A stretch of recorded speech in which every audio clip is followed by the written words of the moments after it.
Very very good morning. आज है 26 मार्च, है ना। क्योंकि स्टडी मटेरियल में आपका स्वागत है और जितने भी इंपॉर्टेंट आज के इस डेली करंट अफेयर्स की क्लास में क्वेश्चंस होंगे, हम उन सभी क्वेश्चंस को यहाँ पर देखने वाले हैं। ठीक है, तो सबसे पहले क्वेश्चन की तरफ चलते हैं। आज का जो हमारा पहला क्वेश्चन रहने वाला है वो क्या क्या रहने वाला है। अच्छा, एक और चीज, आप लोग ना वीडियोस को लाइक जरूर किया कीजिए। आप लोगों के लाइक से क्या होता है, मुझे बहुत सारा मोटिवेशन मिलता है। ठीक है, चलिए पहले क्वेश्चन की तरफ चलते हैं। आज का हमारा जो पहला क्वेश्चन है वो क्या है कि अभी हाल ही में भारत के नए विधि सचिव कौन बने हैं। विधि नहीं, वित्त सचिव, यानी कि अगर मैं बात करूं तो फाइनेंस सेक्रेटरी की हम बात कर रहे हैं। तो आपको ध्यान रखना है, अभी अजय सेठ जो है वो बने हैं आपके नए फाइनेंस सेक्रेटरी यानी नए वित्त सचिव। और इन्होंने जगह किसकी ली है, तो इन्होंने जगह ली है तुहिन कांत पांडे की। आपको पता ही है ना।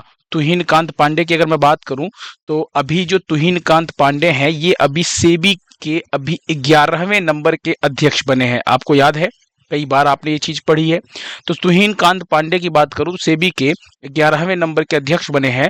और इनकी इनके अध्यक्ष बनने के बाद ये पद जो था वो खाली हो गया था और इस पद को किसने भरा है, तो अजय सेठ ने। ठीक है, तो ये चीज आपको ध्यान रखना है। ये तुहिन न है ना, ये बिंदी नहीं है, न है, पूरा न है, टाइपिंग एरर है, देख लीजिएगा आप लोग एक बार। फिर बात करें देवजी सैकिया। अगर अगर आपने पढ़ा हो ना, तो अभी कुछ दिन पहले ही मैंने आपको पढ़ाया था कि बीसीसीआई के जो नए सचिव बने वो कौन बने हैं, देवजी सैकिया बने हैं। और अभी अंजू राठी राणा, अगर आपको याद आ रहा हो तो मैं याद दिला दूं आपको, ये विधि सचिव नई बनी थी। और ये इसलिए ये क्वेश्चन इंपॉर्टेंट है क्योंकि विधि सचिव बनने वाली ये पहली महिला है, इसलिए ये इंपॉर्टेंट क्वेश्चन है, इसको मार्क कीजिएगा। तो अभी ये जो तीनों जो पोस्ट है अभी हाल ही में भरी गई है, इंपॉर्टेंट है, इसलिए आपको जरूर जरूर याद रखना है इनको। ठीक है, नेक्स्ट क्वेश्चन देखिए। अगला क्वेश्चन क्या होने वाला है, भारतीय राष्ट्रीय कला एवं सांस्कृतिक विरासत न्याय, जिसे हम शॉर्ट में क्या बोलते हैं, इनटेक बोलते हैं। क्या बोलते हैं, इनटेक। ठीक है, इसके अभी हाल ही में अध्यक्ष कौन बने हैं, तो आपको ध्यान रखना है इसके जो अध्यक्ष बने हैं, इसके अध्यक्ष कौन बने हैं, अशोक सिंह ठाकुर। ऑप्शन बी जो है वो आपका क्या हो जाएगा, बिल्कुल सही हो जाएगा, है ना। अशोक सिंह ठाकुर का नाम आपको ध्यान रखना है, जो नए चेयरमैन बने हैं। अच्छा, आपके दिमाग में आ रहा होगा ना कि ये इंटेक है क्या चीज, काम क्या करता है ये। तो आपको ध्यान रखना है, ये जो इंटेक है ये क्या काम करता है, ये भारत का प्रमुख विरासत संरक्षण संगठन है। ठीक है, जो प्राकृतिक और सांस्कृतिक विरासत के संरक्षण के लिए काम करता है, लोगों में जागरूकता को ना बढ़ाता है। ठीक है, कि इनका संरक्षण कैसे किया जाए। नाम से ही आपको पता चल गया होगा, कला और सांस्कृतिक विरासत की बात कर रहे हैं, यानी कि कला, सांस्कृतिक, वास्तुकला, इन सभी के संरक्षण की बात कर लेते हैं, या इनका अगर पुनर्स्थापना करना है तो इन सब चीजों का काम कौन करता है, तो इंटेक करता है। इंटेक की बात करूं तो ये इसकी जो स्थापना हुई थी 1984 में इसकी स्थापना होती है। और इसका जो मुख्यालय है, जो हेडक्वार्टर है, वो कहाँ पर है, नई दिल्ली में है। और इसके भी जो नए अध्यक्ष बने हैं वो कौन बने हैं, अशोक सिंह ठाकुर। इंपॉर्टेंट क्वेश्चन है, मार्क कीजिएगा। नेक्स्ट क्वेश्चन देखिए, हाल ही में launch eminent distortions twist and truth नामक पुस्तक किसके द्वारा लिखी गई है। तो आपको ध्यान रखना है, ये जो बुक लिखी गई है, ये बुक लिखी गई है उत्पल कुमार के द्वारा। किसके, उत्पल। ऑप्शन सी आपका बिल्कुल सही है। देखिए ये है ना, ये वो बुक है ना। उस बुक के नीचे देखिए यहाँ पे आपको उत्पल कुमार नाम भी लिखा हुआ दिख जाएगा, जिन्होंने इस बुक को लिखा है। अच्छा, इस बुक के अंदर ऐसा क्या है, क्या बताया गया, इस बुक के अंदर क्या बातें कही गई है, तो आपको ध्यान रखना है कि इस बुक में लोगों के सामने, मतलब लोगों के सामने भारतीय इतिहास को, यानी जो अपनी इंडियन हिस्ट्री है उसको कैसे गलत तरीके से प्रस्तुत किया गया है ना, वही इस बुक के अंदर बताने की कोशिश की गई है। ठीक है, और इस बुक का नाम क्या है, eminent distortion twist and truth, ये जो पुस्तक है। यानी ट्विस्ट एंड ट्रूथ नाम से ही पता चल जाएगा कि जो गलत तरीके से प्रस्तुत किया गया है उसी को इस बुक से बताने की कोशिश की गई है। और लिखा किसने है, तो उत्पल कुमार ने। उत्पल कुमार की अगर मैं बात करूं यहाँ पर, तो ध्यान रखिएगा, उत्पल कुमार जो है ये एक पत्रकार और लेखक है। क्या है, पत्रकार और लेखक है।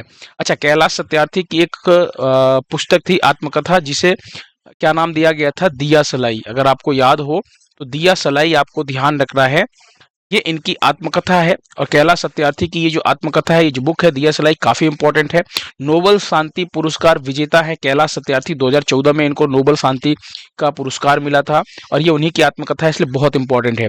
वहीं पे अगर आपको याद हो, सैयद किरमानी, ये पूर्व भारतीय क्रिकेटर है, और इनकी भी एक आत्मकथा रिलीज हुई थी और उसका नाम है स्टम्प्ड। क्या नाम है, स्टम्प्ड। तो एक ये इंपॉर्टेंट बुक है, ये भी आपको ध्यान रखना है। ठीक है, दोनों बुक ध्यान रखिएगा। वी आई मथन की बात करूं तो लास्ट क्लास में मैंने आपको बताया था टू द सेवंथ जनरेशन नामक एक पुस्तक जो है वी आई मथन ने लॉन्च की है अभी पिछली बार। इस क्वेश्चन का आंसर क्या हो जाएगा? उत्पल कुमार, ये ध्यान रखिएगा। नेक्स्ट क्वेश्चन देखिए, अगला क्वेश्चन क्या है? हाल ही में एनआईटी यूनिवर्सिटी के चांसलर कौन बने हैं? एनआईटी यूनिवर्सिटी, एनआईटी की फुल फॉर्म क्या होती है? तो national institute of information technology जो है इसकी फुल फॉर्म होती है। और अगर इसके चांसलर की बात करें यानी कुलपति की बात करें, या फिर आप इन्हें अध्यक्ष भी कह सकते हैं, या फिर आप इनको क्या कह सकते हैं? अध्यक्ष भी कह सकते हैं। कौन बने हैं? तो आपको ध्यान रखना है अमिताभ कांत। ऑप्शन डी जो है वो बिल्कुल सही आंसर है। अमिताभ कांत की अगर मैं बात करूं तो अमिताभ कांत के बारे में आपको ध्यान रखना है कि ये पूर्व सीईओ रह चुके हैं। किसके रह चुके हैं? तो आपको ध्यान रखना है अमिताभ कांत जो है ये नीति आयोग के पूर्व सीईओ भी रह चुके हैं। किसके? नीति आयोग के ये सीईओ रह चुके हैं, है ना। ये चीज आपको ध्यान रखना है। वहीं पे अगर आपको याद हो तो G20 का आयोजन 2023 में कहां पर किया गया था? अपने भारत में किया गया था, जो काफी पॉपुलर था। तो G20 के ना शेरपा भी रह चुके हैं। कौन? तो आपको ध्यान रखना है यही अमिताभ कांत।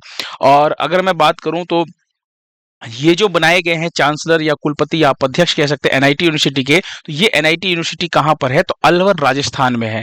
ये वो यूनिवर्सिटी है ना, जो अलवर राजस्थान में स्थित है। और ये है अमिताभ कांत, इमेज में आपको दिख रहा है। पीडीएफ आपको मिल जाएगा टेलीग्राम चैनल पे, डिस्क्रिप्शन बॉक्स में टेलीग्राम चैनल का लिंक दिया गया है। कमेंट बॉक्स में मैं है ना पिन कर दूंगा टेलीग्राम चैनल का लिंक, आप वहां से डाउनलोड कर लीजिएगा। Same as it is PDF आपको मिल जाएगी। ठीक है, फुल एचडी में ये पीडीएफ आपकी बनी हुई है। आप वहां से जाकर के डाउनलोड कर सकते हैं, उसको रिवाइज करने के लिए रख सकते हैं अपने पास। ठीक है, चलिए नेक्स्ट क्वेश्चन देखिए। केंद्र सरकार के अनुसार कितने टर्नओवर तक के उद्योग को सूक्ष्म उद्योग माना जाएगा? बहुत इंपॉर्टेंट क्वेश्चन है, इसमें कुछ अभी चेंजेस हुए हैं, उनको देखते हैं हम। अगर मैं बात करूं यहां पर तो केंद्र सरकार के अनुसार अभी तक जो टर्नओवर था, पहली चीज तो ये कि सूक्ष्म उद्योग, लघु उद्योग, या फिर अगर मैं कहूं तो मीडियम यानी कि मध्यम उद्योग, इनका एक ना मतलब आप ये समझ लीजिए कि एक परिभाषा है, एक डेफिनेशन है कि किसको माना जाता है। तो अगर मैं आपसे कहूं कि 10 करोड़ तक का टर्नओवर किसी कंपनी का है तो वो क्या माना जाएगा? वो सूक्ष्म उद्यम माना जाएगा। ये चीज आपको ध्यान, पहले ये कितनी थी? तो पहले आपको ध्यान रखना है, पहले ये 5 करोड़ था, अभी ये 10 करोड़ हो गया है। ठीक है, अच्छा हो सकता है एग्जाम में टर्नओवर की जगह पे आपको एक वर्ड दे दे निवेश, तब आप क्या करेंगे? तो यहां पर आपको ध्यान रखना है कि अगर निवेश की बात करें तो अगर 2.5 करोड़ तक का निवेश है तो वो क्या माना जाएगा? सूक्ष्म उद्यम माना जाएगा। ये चीज आपको ध्यान रखनी है। अगर हम निवेश और टर्नओवर की बात करें कि किसको सूक्ष्म उद्यम माना जाएगा, यानी सूक्ष्म का मतलब क्या है? यहाँ पे सूक्ष्म का मतलब ये है, हम बात कर रहे हैं किसकी? माइक्रो बिजनेस की बात कर रहे हैं ना, माइक्रो एंटरप्राइज की बात कर रहे हैं। यहाँ पर देखिए मैं एक छोटा सा टेबल बता रहा हूँ, उस टेबल को ध्यान से समझिएगा और वो टेबल के अकॉर्डिंग ही आप समझने के प्रयास कीजिएगा कि पहले कितना था, है ना, और अब वर्तमान में कितना हुआ है। अभी जो वर्तमान में हुआ है ये काफी इंपॉर्टेंट रहने वाला है। ठीक है, तो ध्यान से देखिए, अगर बात करूं तो सरकार ने अभी क्या किया है? एमएसएमई, यानी एमएसएमई की फुल फॉर्म क्या होती है? तो सूक्ष्म लघु एवं मध्यम उद्यम। इंग्लिश में बात करूं इसकी फुल फॉर्म तो micro, small and medium enterprise. समझ में आया? ये इसकी फुल फॉर्म है। अब एमएसएमई को वर्गीकृत करने के लिए, है ना, टर्नओवर और निवेश, टर्नओवर और निवेश मानदंडों में महत्वपूर्ण संशोधन को अधिसूचित किया है। किसने? सरकार ने किया है। अब वो जो अधिसूचित किया है ये कब से प्रभावी होगा? तो 1 अप्रैल 2025 से प्रभावी होगा। एक तो ये चीज ध्यान रखना है। देखिए, बात हम करेंगे करोड़ के अंदर, तो जो माइक्रो एंटरप्राइज है, यानी माइक्रो को हम क्या बोलते हैं? सूक्ष्म उद्योग बोलते हैं। ठीक है, अगर हम सूक्ष्म की बात करें तो इसमें इन्वेस्टमेंट यानी निवेश कितना होना चाहिए? तो इसमें इन्वेस्टमेंट अगर 1 करोड़ रुपए का इन्वेस्टमेंट है और टर्नओवर की बात करूं अगर मैं 5 करोड़ है, तो ये किस में आएगा? तो ये आपका सूक्ष्म उद्योग में आएगा, यानी माइक्रो एंटरप्राइज में आएगा। लेकिन अभी इसको बढ़ा करके रिवाइज करके क्या किया गया है? तो आपको ध्यान रखना है, रिवाइज करके किया गया है, यानी संशोधित करके 2.5 करोड़ किया गया है। अगर निवेश 2.5 करोड़ का है किसी उद्योग के अंदर और अब जो है टर्नओवर कितना 10 करोड़ का है, तो आपको ध्यान रखना है क्या हो जाएगा? ये सूक्ष्म उद्यम के अंदर आएगा। तो ध्यान से समझिएगा, पहले क्या था निवेश और अब क्या है निवेश। यानी पहले देखिए, अब स्मॉल यानी कि छोटे की बात कर रहे हैं, लघु एंटरप्राइज की बात कर रहे हैं, मीडियम यानी मध्यम एंटरप्राइज की बात कर रहे हैं। अच्छा, इसके अंदर क्या क्या आ सकता है सूक्ष्म उद्योग के अंदर? जैसे मान लीजिए कोई बेकरी शॉप है, कोई साइकिल की दुकान है, कोई पंचर की दुकान है ना, या फिर कोई छोटा मोटा अपना खुद का परचून की दुकान है, मतलब, या फिर कोई भी मतलब छोटा मोटा बिजनेस है, बेकरी है, ये सब इसके अंदर आएगा। लघु के अंदर क्या हो जाएगा? जैसे कोई फर्नीचर बनाने वाली कंपनी है, या कोई एल्युमिनियम बना रही है, मतलब एल्युमिनियम कह रहा हूँ, एल्युमिनियम के जो पार्ट्स बनते हैं ना बाइक के, है ना, बाइक के पार्ट्स बना रही है या गाड़ियों के पार्ट्स बना रही है, तो ये इसके अंदर आ सकता है। और बड़े के अंदर आप समझ लीजिए कि बड़ा है ही। तो ये मैंने एग्जांपल दिए हैं। अब यहाँ पे समझिएगा, माइक्रो एंटरप्राइज के लिए अभी जो वर्तमान में जो संशोधित किया गया है वो ये किया गया है कि निवेश 2.5 करोड़ है और टर्नओवर अगर 10 करोड़ का है तो वो माइक्रो में आएगा। वहीं पे अगर मैं कहूं कि निवेश यानी इन्वेस्टमेंट अगर 25 करोड़ का है और टर्नओवर 100 करोड़ का है तो वो किस में आएगा? लघु में आएगा। और अगर मीडियम की बात करूं, अभी जो संशोधित वाला है, अगर 125 करोड़ रुपए का इन्वेस्टमेंट है तो ध्यान रखिएगा उसका टर्नओवर 500 करोड़ है तो वो किस में आएगा? वो मध्यम में आएगा। पहले कितना था? तो ध्यान रखिएगा, पहले था आपका 10 करोड़ रुपया, जो 25 करोड़ हो गया निवेश इन्वेस्टमेंट, वही 50 करोड़ से होकर के 100 करोड़ हो गया। इस टेबल को देख लीजिएगा और आपको याद क्या करना है, ये जो इधर वाली जो चीजें हैं ये तीनों, इसके ऊपर फोकस कीजिएगा। ठीक है ना, कि पहले कितना था और अब कितना हुआ है, तो जो अब हुआ है उसको आपके ऊपर थोड़ा सा फोकस करना है।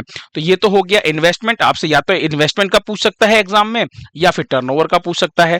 एग्जाम में ज्यादातर टर्नओवर का क्वेश्चन पूछा गया है, तो आप टर्नओवर जरूर ध्यान रखिएगा कि अगर किसी का टर्नओवर 10 करोड़ है तो वो सूक्ष्म में आएगा, किसी का टर्नओवर 100 करोड़ है तो वो लघु में आएगा, किसी का टर्नओवर अगर 500 करोड़ का है तो वो मध्यम में आएगा। ठीक है, नेक्स्ट क्वेश्चन देखिए, विश्व क्षय रोग दिवस जो है ये कब मनाया जाता है? देखिए, विश्व क्षय रोग दिवस, इसी को हम क्या बोलते हैं? वर्ल्ड टीबी डे भी बोलते हैं। इसी टीबी की फुल फॉर्म क्या होती है? ट्यूबरकुलोसिस, यानी इसी को हम क्या बोलते हैं? आपको ध्यान रखना, वर्ल्ड ट्यूबरकुलोसिस डे भी बोलते हैं, विश्व तपेदिक दिवस भी बोला जाता है। ये सारे नाम एक ही रोग के हैं, आपको ध्यान रखना है। और एक और चीज अगर मैं बात करूं यहाँ पर, तो यहाँ पे ध्यान रखिएगा, ये जो दिवस मनाया जाता है ये 24 मार्च को मनाया जाता है। कब मनाया जाता है? 24 मार्च, आपको ध्यान रखना है, बिल्कुल सही आंसर है। थीम इस बार की जरूर ध्यान रखिएगा, बहुत इंपॉर्टेंट है। Yes we can and TB, commit, invest और डिलीवर, इसकी फुल फॉर्म है। ठीक है, मतलब इसकी पूरी की पूरी थीम है। आप सिर्फ yes we can and TB इतना भी याद कर लेंगे ना तो भी आपका काम चल जाएगा एग्जाम के अंदर। ठीक है, हिंदी में बात करूं तो हाँ, हम टीबी को खत्म कर सकते हैं, ये क्या है? इसकी थीम है। अच्छा, ये जो टीबी रोग दिवस मनाया जाता है, यानी अगर मैं बात करूं वर्ल्ड टीबी डे की, तो ये क्यों मनाया जाता है? तो आपको ध्यान रखना है, डॉक्टर रॉबर्ट कोच का नाम बहुत इंपॉर्टेंट नाम है। ये एसएससी के अंदर और आपके पीसीएस के अंदर ये एग्जाम में क्वेश्चन पूछे गए हैं, है ना। तो रॉबर्ट कोच ने 24 मार्च 1882 को माइक्रोबैक्टीरियम ट्यूबरकुलोसिस की खोज की थी। अब माइक्रोबैक्टीरियम ट्यूबरकुलोसिस क्या है? तो आपको ध्यान रखना है, ये टीबी पैदा करने वाला एक बैक्टीरिया है, उस बैक्टीरिया का नाम है। इस बैक्टीरिया का नाम जरूर ध्यान रखिएगा, पूछा गया है कि टीबी में जो बैक्टीरिया होता है, टीबी जिस बैक्टीरिया से होता है, उस बैक्टीरिया का नाम क्या है? ये आपके एग्जाम में पूछा गया क्वेश्चन है। ठीक है, तो इसकी खोज किसने की थी? तो इसकी खोज की थी डॉक्टर रॉबर्ट कोच ने। कब की? 24 मार्च 1882 में। इसीलिए 24 मार्च को हम वर्ल्ड टीबी डे मनाते हैं। और इनकी इस खोज के लिए आपको ध्यान रखना है, इनको ना क्या मिला था? मेडिसिन में नोबेल पुरस्कार मिला था। कब? 1905 में मेडिसिन का नोबेल पुरस्कार भी मिला था। ये चीज आपको यहाँ पर ध्यान रखना है। ठीक है, तो नोबेल अवार्ड भी इनको मिला था 1905 में इसी खोज के लिए। ठीक। अच्छा, 24 मार्च को ही एक और दिवस याद रखिएगा, दिमाग में बिठा करके रखिएगा, और वो क्या है? असम राइफल्स का 190वां स्थापना दिवस।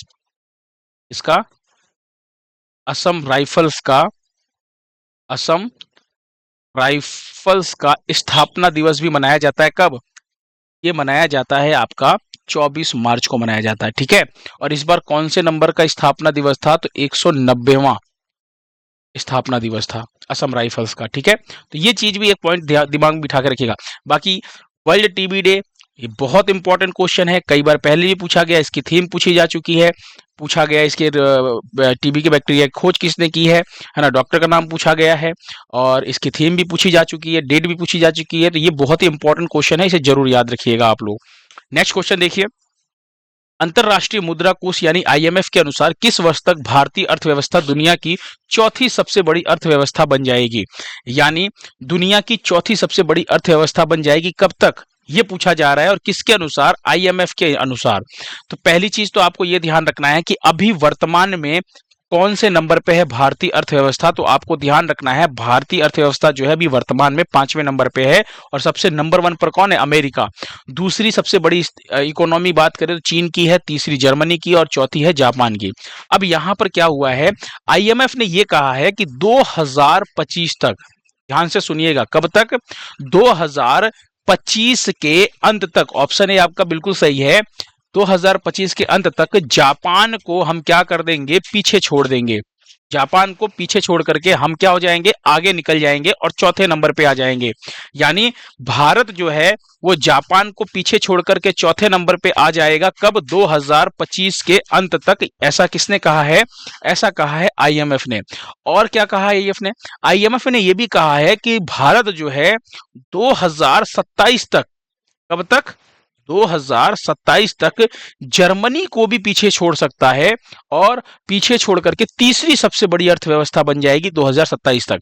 तो यहां पर आपको ध्यान रखना है, जापान को छोड़ करके चौथी अर्थव्यवस्था 2025 तक, और जापान और जर्मनी को पीछे छोड़ करके 2027 तक जो है भारत जो है वो तीसरी बड़ी अर्थव्यवस्था बन जाएगी। 2025 तक अगर हम बात करें तो 4.3, कितना? 4.3 ट्रिलियन डॉलर आपको ध्यान रखना है, ये भारत की अर्थव्यवस्था है अभी 2025 में। वर्तमान में अगर हम बात करें तो हमारी अर्थव्यवस्था इतने ट्रिलियन डॉलर की अर्थव्यवस्था है। अच्छा, बात करते हैं इस आईएमएफ की, जिसने मतलब ये अनुमान लगाया है ना। आईएमएफ की बात करें तो इंटरनेशनल मॉनेटरी फंड इसकी फुल फॉर्म होती है, अंतरराष्ट्रीय मौद्रिक कोष या मुद्रा कोष के नाम से जाना जाता है। इसकी स्थापना 1 जुलाई 1944 में हुई है। अगर आप आगे की डेट नहीं भी याद रख पा रहे हैं तो पीछे का जो सन है ये जरूर याद रखिएगा, क्योंकि ये कई बार एग्जाम में पूछे गए क्वेश्चन है। इसका जो हेडक्वार्टर है ये कहाँ पर है? वॉशिंगटन डीसी के अंदर है। प्रबंध निदेशक, अभी नई प्रबंध निदेशक मतलब बनी है, पहले भी यही थी, फिर से इनका ना पुनः नियुक्ति हुआ है, तो इंपॉर्टेंट है। अगर मैं बात करूं तो क्रिस्टिलिना जॉर्जिवा का नाम आपको ध्यान रखना है, ये भी इंपॉर्टेंट है। प्रथम उप प्रबंध निदेशक कौन है? तो ये गीता गोपीनाथ हैं, भारतीय हैं, भारतीय मूल की, इसलिए इंपॉर्टेंट है।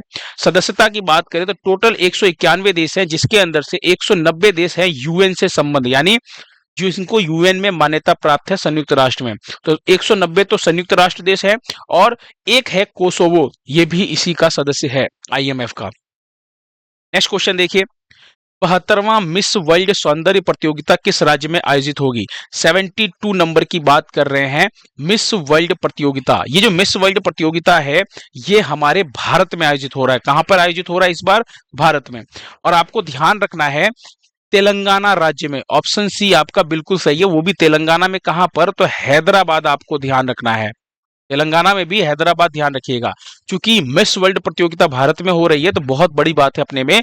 और लास्ट टाइम पे भी हमने बहुत ही सक्सेसफुल तरीके से 71वें नंबर का जो मिस वर्ल्ड प्रतियोगिता था वो उसका आयोजन भी भारत के अंदर किया था। कहां पर? तो मुंबई के अंदर किया था। ये चीज आपको ध्यान रखना है।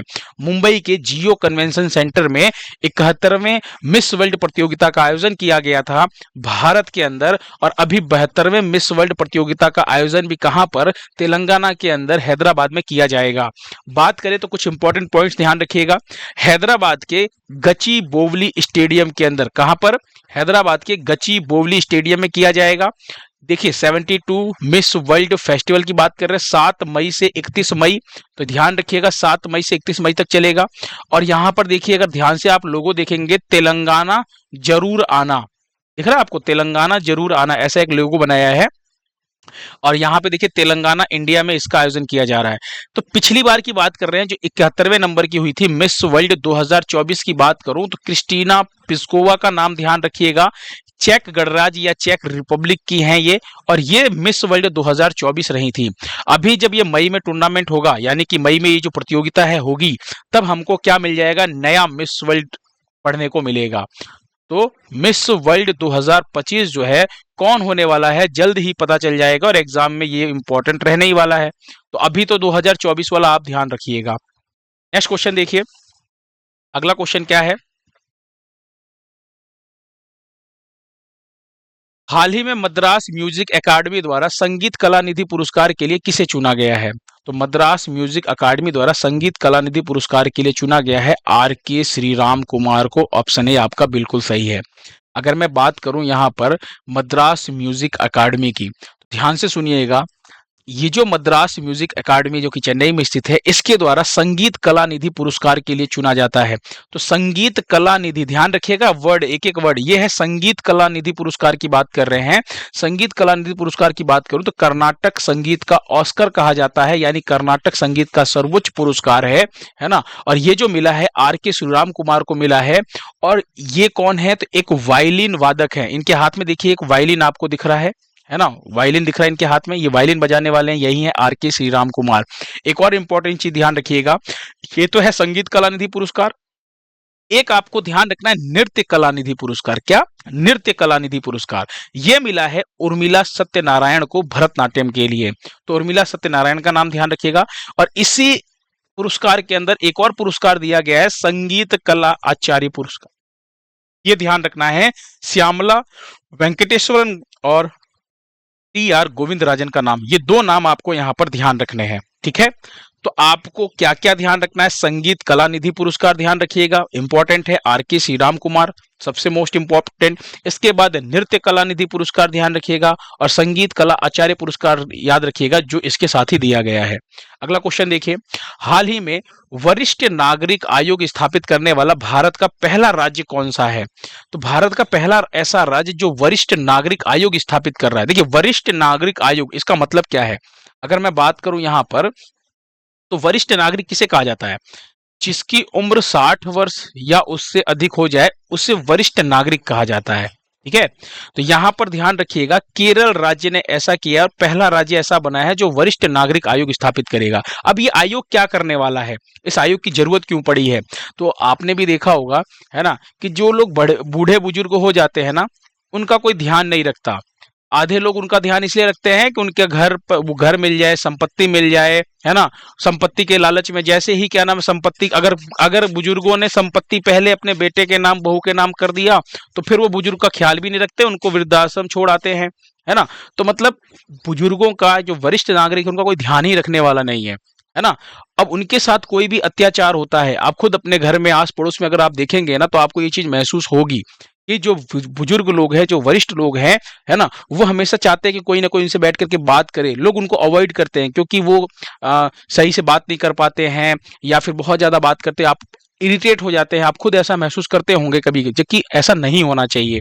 ठीक है, अब अगर मैं बात करूं यहां पर, तो देखिए थोड़ा सा एक चीज पॉइंट आपको ध्यान रखना है कि ये जो आयोग है, ये वरिष्ठ नागरिकों, यानी कि बड़े बुजुर्ग जो है, जो बूढ़े लोग हैं, जो बुजुर्ग लोग हैं, उन्हीं के अधिकारों की बात करते हैं, है ना, कल्याण और पुनर्वास पर ध्यान देगा।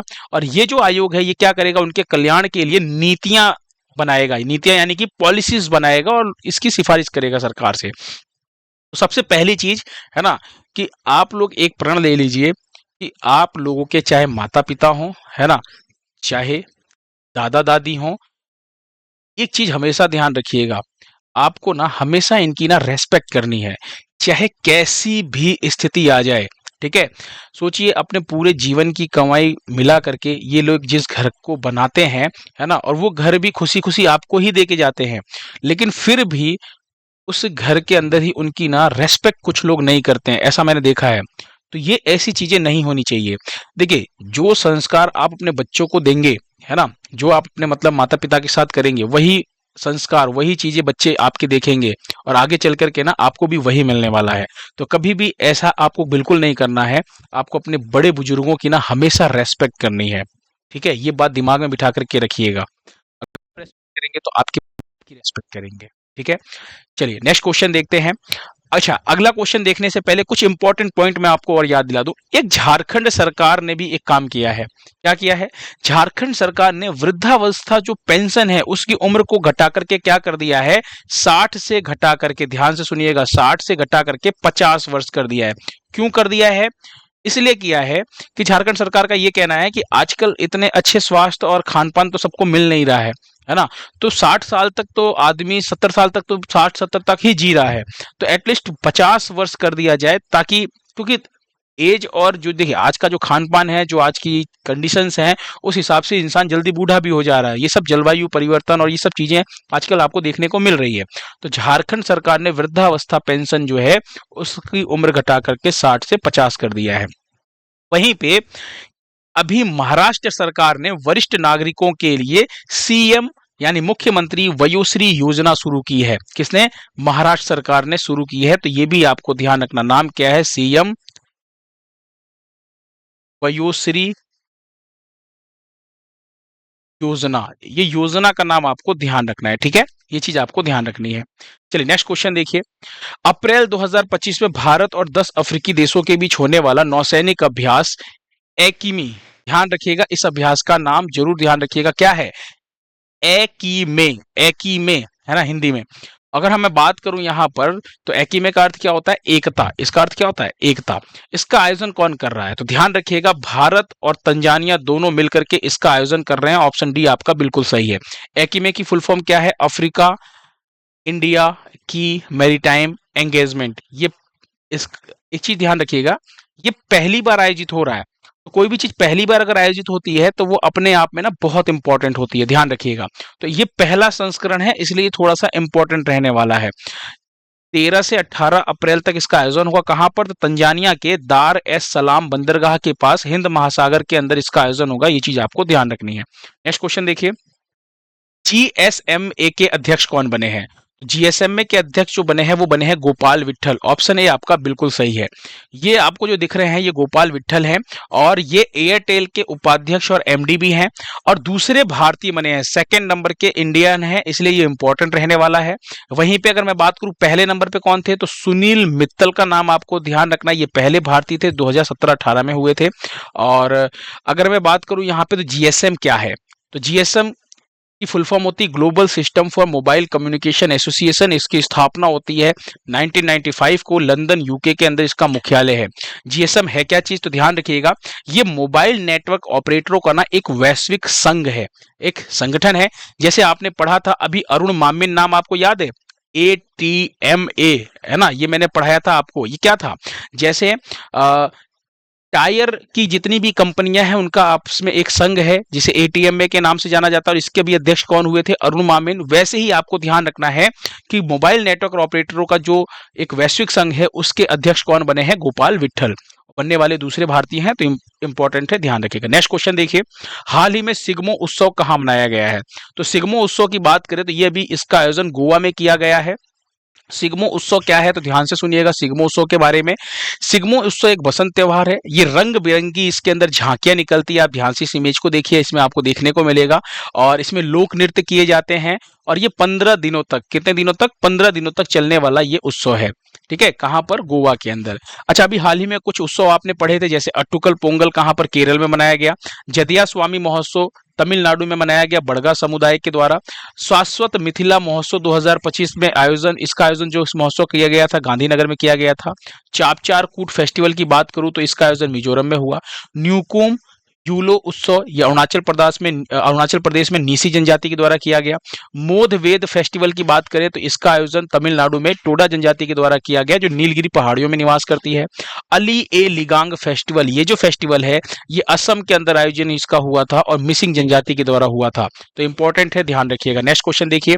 हाल ही में किस राज्य में भारतीय पुरातत्व सर्वेक्षण ASI ने लगभग 110 मेगालिथ की खोज की है? मेगालिथ किसको कहते हैं? तो आप ध्यान से समझिएगा, बड़े पत्थरों की जो संरचनाएं होती है उसी को मेगालिथ कहा जाता है। और अभी केरल के पलक्कड़ में, ऑप्शन बी आपका बिल्कुल सही है, केरल के पलक्कड़ में मलमपुझा बांध के पास ये 110 मेगालिथ यानी जो पत्थरों की संरचनाएं खोजी गई। और ये जो संरचनाएं थी ये ग्रेनाइट स्लैब से और पत्थरों से बनी हुई थी। ये उसी टाइप का एक आपको इमेज यहां पर दिख रहा है, ठीक है? तो ये चीज आपको ध्यान रखना। अच्छा, किसने खोजा है? तो आर्कियोलॉजिकल सर्वे ऑफ इंडिया यानी कि भारतीय पुरातत्व सर्वेक्षण ASI, इसकी फुल फॉर्म क्या होती है? Archaeological survey of India. अगर इसके बारे में हम बात करें तो इसकी स्थापना 1861 में होती है, बहुत इंपॉर्टेंट है, कई बार पूछा गया है। इसके संस्थापक का नाम पूछा गया है कई बार, ये भी इंपॉर्टेंट है, तो ध्यान रखिएगा। अलेक्जेंडर कनिंघम है ना, ब्रिटिश काल में इसकी स्थापना हुई थी और वही इसके पहले महानिदेशक थे। मुख्यालय की बात करूं तो इसका हेडक्वार्टर जो है नई दिल्ली में है। महानिदेशक वर्तमान में कौन है, तो यदुवीर सिंह रावत का नाम ध्यान रखिएगा, और ये संस्कृति मंत्रालय के अंतर्गत कार्य करता है। नेक्स्ट क्वेश्चन देखिए, मार्च 2025 में भारत सरकार ने संसद सदस्य के वेतन में कितने प्रतिशत की बढ़ोतरी की है, तो यहां पे आपको ध्यान रखना है, ऑप्शन डी जो है आपका बिल्कुल सही है, 24% की बढ़ोतरी हुई है। कितनी? 24% की। जैसे अगर मैं बात करूं यहां पर, तो पहले जो सैलरी 1 लाख रुपए मिलती थी, वो अब कितनी मिलती है? अब मिलेगी 1,24,000 रुपए। अच्छा, ये लागू कब से होगा, तो ये 2023 के अंदर लागू होगा, ध्यान रखिएगा। ये जो बढ़ी हुई सैलरी है, ये 1 अप्रैल 2023 से लागू होगी, ठीक है। यानी 2023 से बढ़ी हुई सैलरी अभी मिलनी शुरू हो जाएगी, मतलब वो अभी उस तब से लेके अभी तक की सैलरी जो है वो इसी बढ़ी हुई सैलरी पे मिलेगी। लागत मुद्रा स्फीति सूचकांक के आधार पर यह बढ़ोतरी की गई है, जिसके अनुसार जो मासिक वेतन है वो 1 लाख से बढ़कर के 1,24,000 हो गया, यानी ये आपको 24% देखने को मिली। दैनिक भत्ता की अगर मैं बात करूं, दैनिक भत्ता का मतलब क्या होता है? दैनिक भत्ता का मतलब ये समझिएगा कि अगर एक साल में 100 दिन संसद सत्र होता है, तो दैनिक भत्ते के हिसाब से 2.5 लाख रुपए साल का होता है। जो दिन में जिस दिन संसद का सत्र होगा उस दिन जो दैनिक भत्ता मिलता है उसकी बात कर रहे हैं, ठीक है। तो दैनिक भत्ता जो है ये 2,000 से बढ़कर के 2,500 रुपए हो गए हैं। और पेंशन जो 25,000 रुपए पहले थी वो बढ़कर के अब कितना हो गया? 31,000 रुपए प्रति माह हो गया है। तो ये तीनों चीज जो मैंने ग्रीन कलर से लिखी है, ये दिमाग में बिठा करके रखिएगा कि मासिक वेतन, दैनिक भत्ता और पेंशन कितनी बढ़ोतरी हुई है। तो ये भी 24% बढ़ोतरी हुई है, लेकिन दैनिक भत्ता अगर आप देखेंगे तो 25% की बढ़ोतरी आपको देखने को मिलेगी। तो ये तीनों चीजें इंपॉर्टेंट है, खास करके वेतन जरूर ध्यान रखिएगा, मासिक वेतन, क्योंकि सबसे हाईलाइटेड न्यूज के अंदर यही मुद्दा था, ठीक है। तो दैनिक भत्ता और पेंशन भी ध्यान रखिएगा। नेक्स्ट क्वेश्चन देखिए, हाल ही में टाटा मोटर्स ने अपना ब्रांड एम्बेसडर जो है वो किसे बनाया है, तो टाटा एम्बेसडर्स ने अपना जो ब्रांड एम्बेसडर है वो विक्की कौशल को बनाया है। ऑप्शन बी आपका बिल्कुल सही है। जो छावा मूवी भी आई थी ना, उसके अंदर भी इन्होंने अभिनय किया था, है ना। ये एक अभिनेता है, आपको ध्यान रखना है। टाटा मोटर्स के अभी ब्रांड एम्बेसडर बने हैं। और ये पीछे कार दिख रही ना आपको, ये टाटा की कर्व कर्व वी करके एक कार लॉन्च हुई है टाटा की। ये अभी आईपीएल के अंदर ना, आप ये समझिए मुख्य रूप से इसी कार को दिखाया जा रहा है ना। ये ऑफिशियल कार है आईपीएल की टाटा की तरफ से, ठीक है। ध्यान रखिएगा, टाटा मोटर्स के जो अभी ब्रांड एम्बेसडर बने हैं, कौन बने हैं? विक्की कौशल। अच्छा, कुछ इंपॉर्टेंट अगर मैं आपको याद दिलाऊं ब्रांड एम्बेसडर जो अभी आपने पढ़ा है, जैसे लेवाइस की बात करता हूं, ब्रांड एम्बेसडर जो ग्लोबल बने दिलजीत दोसांझ बने हैं। एमआरएफ की अगर मैं बात करूं यहाँ पे, तो एमआरएफ के अभी बने हैं शुभमन गिल। फेडरल बैंक की बात करूं तो Vidya Balan. Fit India icon की बात करूं तो आयुष्मान खुराना बने हैं। और स्केचर्स कंपनी जो जूतों की कंपनी, अमेरिकन कंपनी, उसके अभी ब्रांड एम्बेसडर जसप्रीत बुमराह बने हैं। और लास्ट टाइम पे आपने पढ़ा था गो आईबी बो, है ना, इसके ब्रांड एम्बेसडर कौन बने हैं? तो ऋषभ पंत का नाम आपको ध्यान रखना है, ठीक है। नेक्स्ट क्वेश्चन देखिए, हाल ही में किसने स्लोवाकिया के 44वें टुंडिस्का मीट में महिलाओं की 35 किलोमीटर रेस वॉक में नया राष्ट्रीय रिकॉर्ड बनाया है, यानी नेशनल रिकॉर्ड बनाया है? तो नाम ध्यान रखिएगा, प्रियंका गोस्वामी का। ऑप्शन ए बिल्कुल सही है। प्रियंका गोस्वामी ने क्या किया है? 2 घंटा, ठीक है, यानी 2 hours 56 मिनट और कितने सेकंड में? 34 सेकंड में क्या किया? ये वर्ल्ड रिकॉर्ड इन्होंने अपने नाम किया है, नेशनल रिकॉर्ड बनाया है, वर्ल्ड रिकॉर्ड नहीं, नेशनल रिकॉर्ड, ध्यान रखिएगा। और इस प्रतियोगिता के अंदर 11वां स्थान हासिल किया है। इस प्रतियोगिता का नाम है 44वां डुंडिस्का मीट। ये महिलाओं की हम बात कर रहे हैं, उसमें इन्होंने रिकॉर्ड बनाया है। स्लोवाकिया में यह प्रतियोगिता हुई थी। अच्छा, इन्होंने रिकॉर्ड किसका तोड़ा? तो मंजू रानी का जो नेशनल रिकॉर्ड था पहले, उसको तोड़ दिया। तो मंजू रानी का रिकॉर्ड कितना था? तो मंजू रानी ने भी 2 आवर, लेकिन यहां पे इन्होंने मिनट ज्यादा लिए थे, 57 मिनट और कितने सेकंड? 54 सेकंड में इन्होंने ये नेशनल रिकॉर्ड बनाया था, जिसको किसने तोड़ा है? प्रियंका गोस्वामी ने, ठीक है। चलिए नेक्स्ट क्वेश्चन देखिए, हाल ही में केरल के तिरुवनंतपुरम में अगस्त्या मलाई बायोस्फीयर रिजर्व में पाई गई उनियाला केरलेंसिस प्रजाति का संबंध किससे है? तो पहली चीज तो ये प्रजाति कहां पाई गई है? केरल के तिरुवनंतपुरम में पाई गई है। कहां पर? तो अगस्तमाला बायोस्फीयर रिजर्व आपको ध्यान रखना है। और ये जो प्रजाति का संबंध है, आप इमेज देख करके समझ गए होंगे कि इस इमेज में हम किसकी बात कर रहे हैं। तो ये इमेज एक पौधे की इमेज है। ऑप्शन सी आपका बिल्कुल सही है। बात करें तो हल्के बैगनी फूलों वाली एक घनी झाड़ी की एक अलग प्रजाति के रूप में पुष्टि हुई है, खोजी गई है। और ये कहाँ पर? केरल के तिरुवनंतपुरम में। तो ध्यान रखिएगा, ये एक पौधे की प्रजाति है। इस प्रजाति का नाम क्या है? ओनियाला केरलेंसिस। बहुत इंपॉर्टेंट है, ध्यान रखिएगा प्रजाति का नाम। कहाँ पाया गया? केरल के अंदर। चलिए, लास्ट टाइम पे मैंने आपसे क्वेश्चन पूछा था कि हाल ही में जारी वर्ल्ड हैप्पीनेस इंडेक्स यानी विश्व खुशहाली सूचकांक में भारत कौन से स्थान पे है? और मैंने पूछा था पहले स्थान पे कौन है ना? और पूछा था लास्ट स्थान पर कौन है। ठीक है, और पूछी थी मैंने भारत की रैंकिंग। तो आपको ध्यान रखना है, भारत 118वें स्थान पे है। आप लोगों में से सभी बच्चों ने बिल्कुल सही सही आंसर दिया था, और मैंने सभी बच्चों के जो कमेंट्स है वो मैंने पढ़े थे, है ना? और सबका ही सही था, किसी का कुछ भी गलत नहीं था। ठीक है, और वहीं पे अगर मैं बात करूं इसके अंदर, तो पहले स्थान पे कौन था? तो पहले स्थान पे था फिनलैंड, जो आठवें साल लगातार 8वें साल इस रैंकिंग में टॉप पर रहा। लास्ट यानी 147वें नंबर पे कौन था? तो आपका था अफगानिस्तान। कौन था? अफगानिस्तान।